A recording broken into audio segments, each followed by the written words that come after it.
Hello बच्चों, आओ सुनते हैं दो पेड़ों की कहानी। एक होता है विनम्र और दूसरा होता है घमंडी। तो क्या होता है अंत में घमंडी पेड़ के साथ? सुनिए पूरी कहानी अंत तक। घमंडी पेड़। एक घना जंगल था। वहाँ पर दो पेड़ आसपास में थे। एक आम का पेड़ और दूसरा बादाम का पेड़। आम का पेड़ बहुत घना और हरा भरा था और उस पर बहुत से आम भी लगे थे तथा आम का पेड़ बहुत ही विनम्र और शांत स्वभाव का था।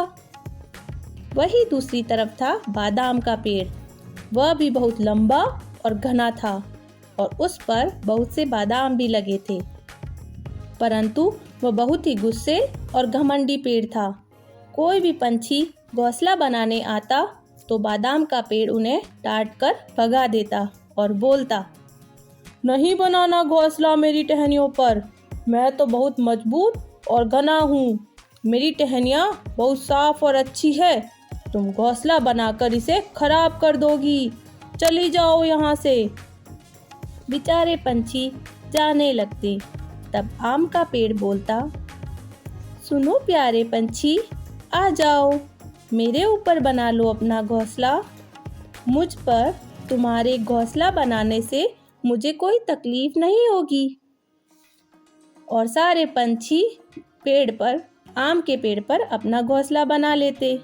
यही सब कुछ लगातार चल रहा था। कोई भी पंछी आता तो बादाम का पेड़ अपने ऊपर घोंसला बनाने नहीं देता था और वही दूसरी ओर आम का पेड़ खुशी खुशी पंछियों को अपने ऊपर घोंसला बनाने देता। आम का पेड़ हमेशा खुश रहता और सारे दिन अपनी पत्तियों को लहराते रहता, खुशियाँ मनाता। और दूसरी तरफ था बादाम का पेड़। अपने मुंह को अजीब सा करके हमेशा घमंड में रहता और सोचता रहता, कैसे पंछी आए तो मैं उनको भगाऊं।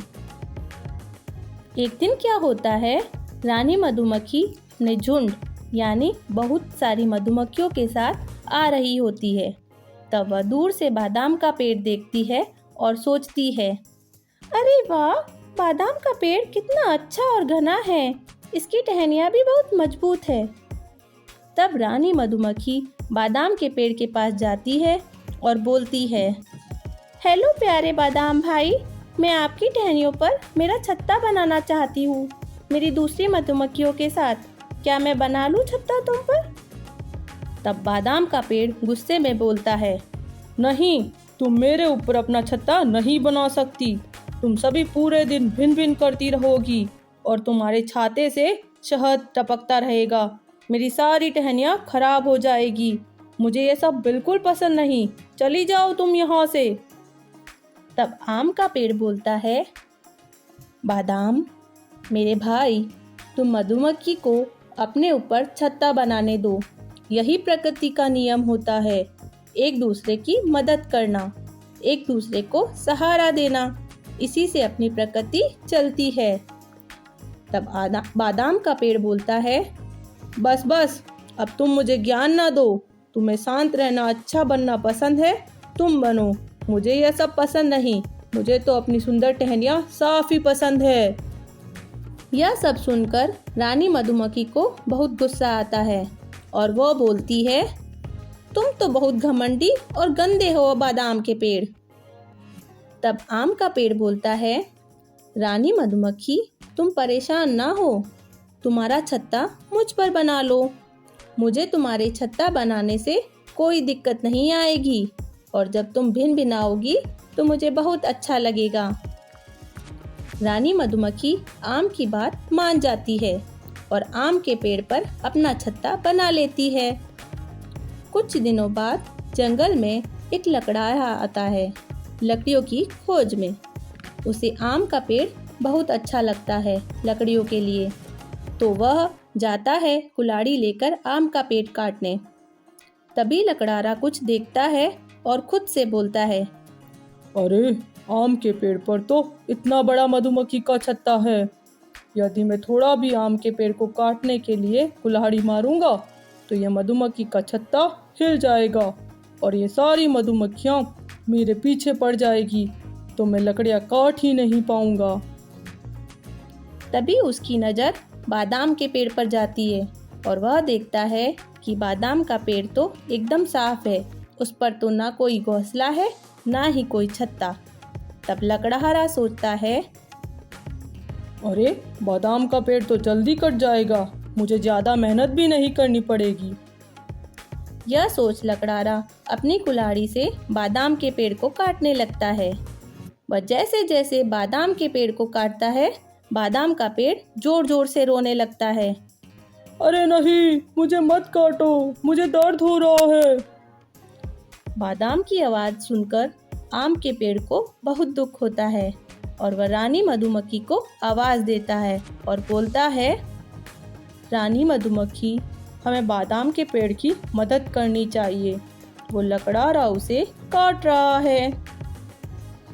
तब रानी मधुमक्खी बोलती है, सुनो आम, मैं तो बादाम के पेड़ की मदद नहीं करूंगी, वो तो बहुत घमंडी है।